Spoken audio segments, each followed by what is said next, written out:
aloha. Welcome to the Mailani Hawaii Society. Thank you again for joining. Today we're going to do a book review of one of my favorites called The Power of Broke, written by Daymond John, who's also someone you would recognize if you're a Shark Tank fan, on one of ABC's hit television shows where regular entrepreneurs will come and pitch an idea or a product or a service to 4 to 5 major sharks who are billionaires, basically investors into their idea, their service, their product, into their company. And so I ended up picking up this book because I love every single one of the sharks. I myself personally am a fan of Shark Tank. And I really like Daymond John for a number of reasons. I like every single one of them, and I'll do a book review of each of them when I get the chance to. But his was the first book that I picked up because the title, number one, was very relevant to someone like me, The Power of Broke. And I really enjoyed Daymond John's career. I like knowing that he started off as a small business person in his mom's basement, an apartment in Queens, New York. And he sewed hats, he created t-shirt designs, and his hustle was basically what brought him from completely broke to now his company is worth well over $6 billion.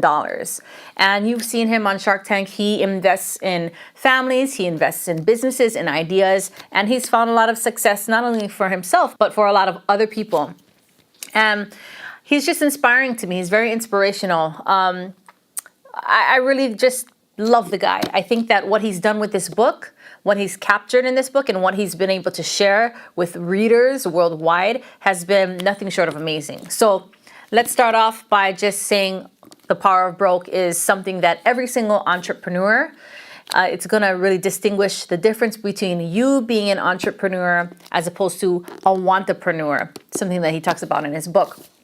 And he elicits the power of broke. And he recommends that anyone who's considering to start a business, or if you have a great idea, you have a great product, you have a great service, if any one of you has those things in place, you're going to be having to elicit the power of broke for many years before you hit your goals, your financial goals, be it your first $1 million, your first 10 million, and then even taking that and turning that into $1 billion. So for me, The Power of Broke resonates with someone like me because I, like Daymond, wasn't born into wealth. I'm not a Koa. I'm not someone that comes from a family that inherits a $10,000 check a month because my family has land holdings or, we're I'm a sugarcane descendant. No, none of that. My parents do own a business, but like them, they've elicited the power of broke throughout their lives and still do. He also interviews a lot of other millionaires and billionaires, people who have led successful businesses and have also diversified and branched out. He has their interviews and their mana'o, their stories, their sharing in this book as well. So he interviews the owner of Spanx. He interviews women who have overseen the Girl Scouts cookie market. And that's a really cool market. They make over $2 billion a year in just selling cookies throughout the world. And they've of course partnered with Nabisco and things like that. So already I'm talking about the partnerships, the partnering of Girl Scouts cookies with Nabisco. And so I want to also share with you that partnerships are a good thing to consider. Of course, when we start out, we have an idea, we have a dream. We want to build our own dream team. And I've mentioned before that you can't really do anything all by yourself, and it's very true. Eliciting the Power of Broke also teaches that. Daymond John has shared with me the many partnerships that he's created throughout his lifetime, the relationships that he's built that really has helped his first brand, FUBU, succeed. So I don't know how old you folks are, but I came up in the 80s, 90s. And FUBU was extremely popular in the 90s. FUBU means for us, by us. So it was a brand that was for the people, by the people. Something that was very natural, very urban, very cohesive with the community that Daymond John came up in. And that's pretty much like any other community of people that are not really born into wealth. And so he would partnership with upcoming rising artists, upcoming rising rap artists, stars, music makers, sound engineers, promoters, people who would hire the artists for events, for raves or a cool club night, be it a Tuesday night of the week or the Thursday night of the week. When you think of why a promoter needs to have talent on those nights, those are the slow nights. If you're an owner of a bar, an owner of a club, you need to fill it up with people. People need to come and purchase alcohol. People need to come and hang out for like a bunch of hours. So you need to have a draw, someone that draws in your customers, basically. And so Tuesdays and Thursday nights would be pretty much the slow nights of the week. And Daymond John would go in and talk to the promoters, talk to the club owners, and see what were the starring acts that are coming up, be it the slow nights. And as he started to gain momentum, as people started to, like the acts would wear his shirts, he would give them a free shirt, he would give them a free hat. As those artists and their branding, their look would catch some type of popularity, his brand would end up moving over to a Friday night act. Friday, Saturday night acts are what? They're the biggest acts. So his brand was able to spill or bleed into the Friday night, Saturday night acts. Also, when a rap artist would have a video, same thing. He would show up to the video and ask the rap artist to wear one of his shirts, ask the artist to wear one of his hats, and they would. And so that allowed for the visibility or the exposure of his product, FUBU, to be seen by hundreds and thousands of people, thereby turning it into millions of people. Now, New York is rough, Queens, back in the day, Queens was pretty ghetto. Queens now is uplifting its image and its face in terms of the community there in New York. But back in Daymond John's days, it was a pretty rough neighborhood. Queens, New York, it being such a rough neighborhood, the way that shop owners would close up is they would have a roll-up metal door, or sometimes they have the bars. And what he did was pretty brilliant. He went out and he asked each merchant, hey, can I please beautify your gate, your roll-up gate? I'll buy the paint. I have the artist on standby. And all I'm asking is if I can put my brand on your door. And the shop owners, they weren't having to spend any money. They weren't losing any money. If anything, it was going to help their store look pretty at night and hopefully kind of prevent vandalism from taking place. And so the shop owners were all for it. And so here's this guy, Daymond John. He does exactly what he said he's going to do. He went on and he bought the paint. He went on and he connected with artists, pretty much like what is happening here in Hawaii and throughout the world, Powwow, Hawaii. But these artists came and they would create their own designs for FUBU. And they would just paint FUBU throughout Queens, throughout the area of New York that Daymond John's from. And so there Daymond John is, and his only cost for advertisement was paint, because the artists were willing to do it for free. They got a chance to have some visibility. They got a chance to have some exposure with their art and the community. And all Daymond John had to do was just pay for the paint itself. So that is something very different than if you were living in the 90s having to pay for radio ads, airtime. I mean, these things are expensive and they add up. Okay, so that's one of the examples that I loved of him having to elicit the power of broke when it came to advertising his brand and advertising his name.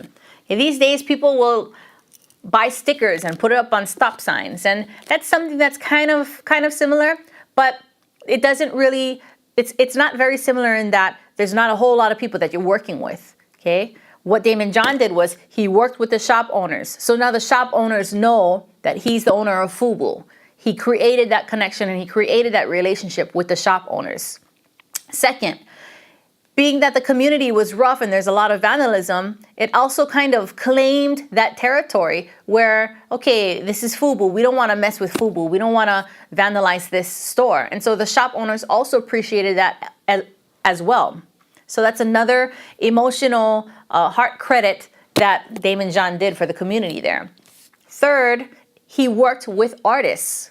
So now this underground market of artists that want to be seen, artists that want to create their art. And as an artist, like, it's something that I could probably compare myself to where someone bought me my strings, somebody bought me my outfits to be able to go and perform, somebody helped me get my own microphone and I could sing. Like, if somebody did those things, and they wanted me to perform for something for free, to be honest, I would definitely consider it. I'd be like, you know what? You bought me an $800 microphone. I'm happy to sing for whatever event that you'd like me to. So there was that kind of trade in value. And so as these artists, they get the opportunity to share their art on a main street of these shop owners, these shopkeepers. And a lot of them, be it a barbershop, be it a candy store, be it a restaurant, whatever it was, those community members would start talking about the artists, Daymond John, FUBU, et cetera, et cetera. And so that's something that we could do every single day, but here are some ideas to help you really dig into your own community and start partnering up with the larger distributions of followers, of people who can one day become your fans. The next thing I want to talk about is raising capital. Okay, so I talked about the networking, I talked about outsourcing your ideas and offering something in that your finances don't have to be hit so hard. And so the networking is really important because Daymond John will say that any business will basically swallow your cash whole. So Daymond John, amongst many other entrepreneurs, many other successful business people, will say you cannot fund your business 100%. You will not survive. So what does that mean? It means that even if you were to pay for your lease, pay for your taxes, pay for the electricity, pay for the water, pay for whatever it is, like you got to break down your budget. You have to create your budget. Whatever those costs are, Daymond and many other successful entrepreneurs will say that you cannot fund your business by yourself 100% because you're not going to last. You're going to get too tired. The strain is going to be so overwhelming. So there's different ways to help keep you in the game and to help keep you alive.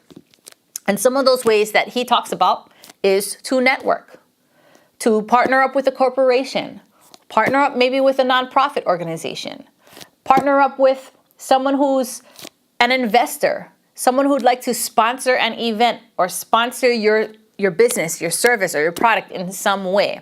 And we're seeing ideas and ways that people are doing this right now through things like Kickstarter, through things like Indiegogo or GoFundMe.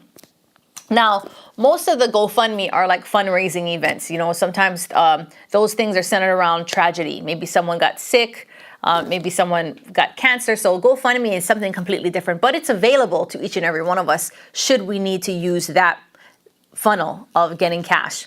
But Kickstarter is like you have an idea, you have a really great service, you have a really great product, and you need some cash to help fund your idea. You'll do the work, but you need some cash to help offset these costs because that's a part of business. There's costs galore that you don't even think of when you start your business. And basically, on a site like Kickstarter or Indiegogo, what you would do as an entrepreneur is that you would offer, okay, if you're a $100 investor, this is what you get. If you're a $500 investor, this is what you get. We're even seeing people do this with film. Okay, if people want their name to be a co-producer or a co-whatever, you'll see their name in the rolling credits. If you want to donate this much, maybe you'll get this much of airtime. Maybe you get this much of screen time. And so there's ways of creating ideas that really help benefit your investor, your sponsor, or your customer. You just have to really stop and sit down and think about it. And if you have a hard time doing it, why don't you look up people that might have a similar or offer something similar that what you're doing, okay? There's nothing wrong with kind of copying. You just can't fully plagiarize, like totally take their idea, totally copy and paste their copy or their text and just put it into your window. It doesn't work like that. You can still look at the idea, the outline of that idea, and cut and paste and edit from it so that you have a little bit of yourself in it. Okay, I've always mentioned that Pablo Picasso, his famous quote to me is that good artists steal, great artists copy. So there's nothing wrong with looking at somebody who already has the outline available for you and kind of taking what you like from it, editing it a bit, and adding to that idea that's available already yourself, some of you, into that idea. Okay, but basically, you can't really fund everything 100% on your own. And I'm learning this too right now. I'm learning this myself where, okay, every time I go to Japan, I make this much money. I have an album. Album costs at least $15,000 to $17,000. And that means the production, the recording, the sound engineering, plus the manufacturing of it. In the end, you spend about $15,000 to $17,000 for an album. But basically, what is it that I can do to offset those costs? Because there's only so many gigs that I can perform. There's only so many hours in a day. There's only so many weeks I can actually be away from home to tour and promote the album. So there's ways to help offset those costs by reaching out to investors, sponsorships, community engagements, fairs that are taking place, festivals that would like for you to be at their event or festival because you would be a draw.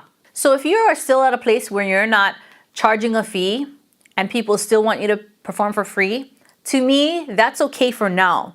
Your first 3 years are going to be like that, where you're performing for free. And it's about getting exposure, building up your name, building up your portfolio. It's gonna be like that. And that happens for so many artists, even artists who have been performing for 5 years, 10 years, 20 years. I still do things for free to this day. But some people have different ideas. Now, I don't do all kinds of things for free. There are certain things that I choose to do for free, like performing for Kupuna or the senior citizens. To me, that's something that is part of our kuleana. That's something that we ought to do for the older generation, for the elders. We ought to do that out of respect for all that they've done to make this world a better place. And so for me, there's certain things that for a person of my stature, for a person that has kind of built this portfolio, that's good to do some really goodwill events like that. But for yourself, if you're starting off a good solid 3 years, unless someone is offering you money, if there's going to be an event where there's a lot of people there, a lot of visibility, high ad visibility, then you take it. You have to. That's the position that you're in right now, so that you can continue building up your portfolio and your name. The other thing that I really want to share with you is to get good, get great at something. We've talked about how it's important to be passionate and to do what you love. Yes, it's great to do what you love, but there's going to be many times that you are going to hate what you love. There's going to be many, many times that you are going to want to quit because the journey's hard, the journey's tough. And you're going to have to get used to doing things that you may not like doing. Okay? It's just like working out, just like lifting weights. The weight is a resistance to your body. In order to create those really nice, lean, toned muscles, you have to lift those weights. You have to create that resistance against your muscle so that the muscle fibers will tear. And the next day, no matter how sore it is, you have new muscle fibers growing in its place of the tear. Okay? So when you think about that type of resistance, think about the resistance that will take place in your life and how you have to push through it all, no matter how much it hurts. Okay? So not only should you get good at something, but get great at it. Get really great at it so that you can be the voice, so that you can be the beacon for others. And you can be that it person that people want to hire, that people want to engage with. Think like your customer. That's something to consider. Oftentimes as artists, oftentimes as speakers, teachers, mentors, we look at things really only through our eyes. And it's natural. We all do it. But it's important to also take a step back when you're done working on your model, working on your outline, working on your event, whatever it is, to stop and think, okay, if I was a customer, I'm a potential customer, what would make me want to pay $25 to come to this event? Or what would make me want to buy this for $50? What are the features? What are the added benefits? And does my purchase help other people? So it's another thing that you can also add into your ticket price or into your product price. Maybe you're a goodwill person and you're already starting to think charitably. So you can also say, hey, 10% of the proceeds will go to this family, or 10% of the proceeds will go to American Red Cross, or will go to building wells in Africa so that people can have fresh water to drink from, or will go to this Hawaiian charter school, or to this school that helps children learn how to read and write. I mean, there's so many different ways that you can model your purchase price for your community and for your customer base. but you have to really start thinking like a customer, okay? So stop and think of the different brands that you must have. Okay, so if you're a dancer, what are the shoes that you like to wear? What are the clothes that you absolutely have to wear? What are the color of socks that you have to wear? Okay, and why? Why is it that you have to have these things in place? Okay, just like with your events. If you go to a concert, who are the acts that are going to be there? And you notice that they put the strongest acts at the very end of the show. Okay, so now I'm speaking locally. Fiji, he's a huge, he'll make a concert sell out easily. And they always put Fiji last. Why is that? Because they want people to come early to see all these really good acts, but they want them to stay for the best part of the show. Okay? For me personally, as an artist, I like being second to the last. I like being second to the last because the crowd is still engaged. The crowd is not too wasted or intoxicated, incapacitated. The crowd is still very engaging, and that's the type of performance that I like to do personally. And so those are things that I think of as an artist and as a promoter. Okay? But as you're coming up in this world of performing, gigging, attending your first concert where your name is in lights, we all start at the top of the list. Okay? Like where the sun is shining, beaming in our faces. And throughout the years, you'll work your way down that list so that you can be the closer, the headliner. Okay?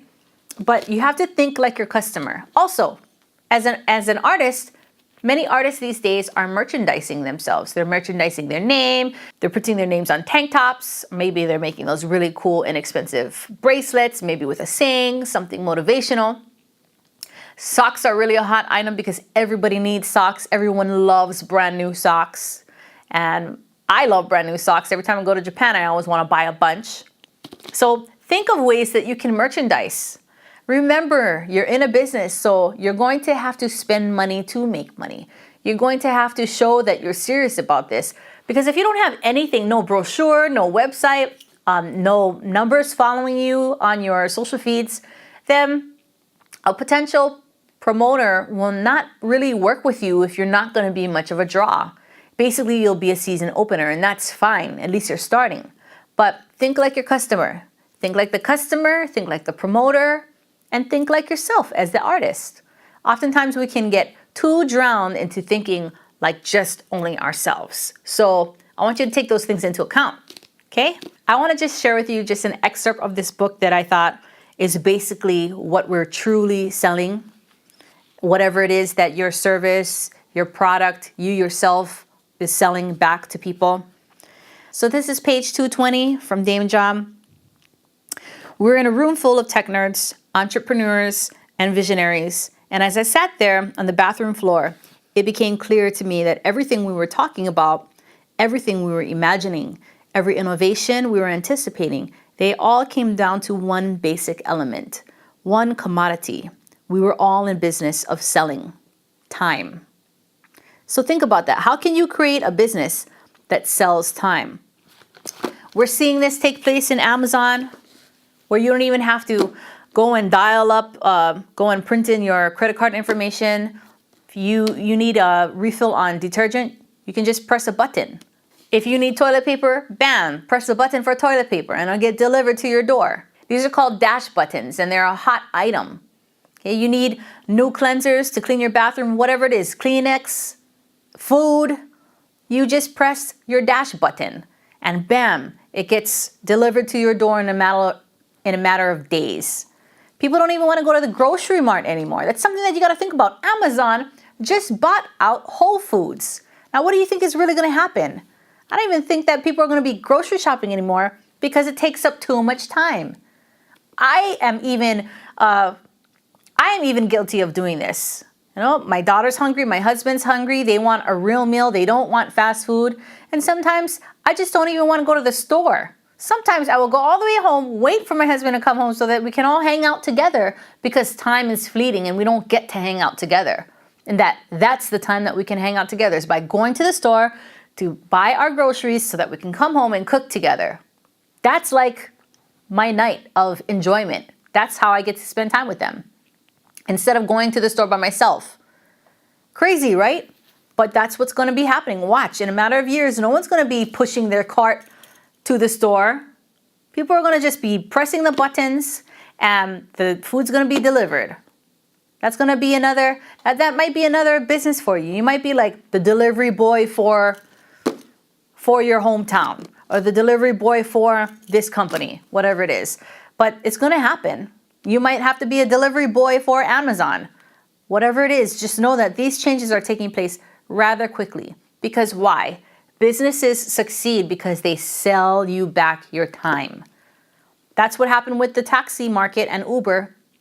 Uber wasn't just selling cheaper taxis or having parents like myself and other adults, other legal drivers drive their cars to pick people up. It's time. You don't have to wait for a taxi because the place has Ubers all over the place. You don't have to pay a ridiculous high fare because Uber is pretty reasonable. So think about that. How is your business going to sell time? How are you going to save your customer time? Okay. Aside from that, thank you guys again for joining me. Make sure to pick up this book. You can go to my site as it will be available to pick it up, or you can, of course, just Amazon it on your own. And thanks again for joining the Mailani Hawaii E-Society. Aloha. Elicit the power of broke. So pretty much I just want to wrap this up. Remember, think of the power of broke. You're not going to always have money to pay for things. So how do you get around these roadblocks that's going to take place in your business? You have to elicit the power of broke.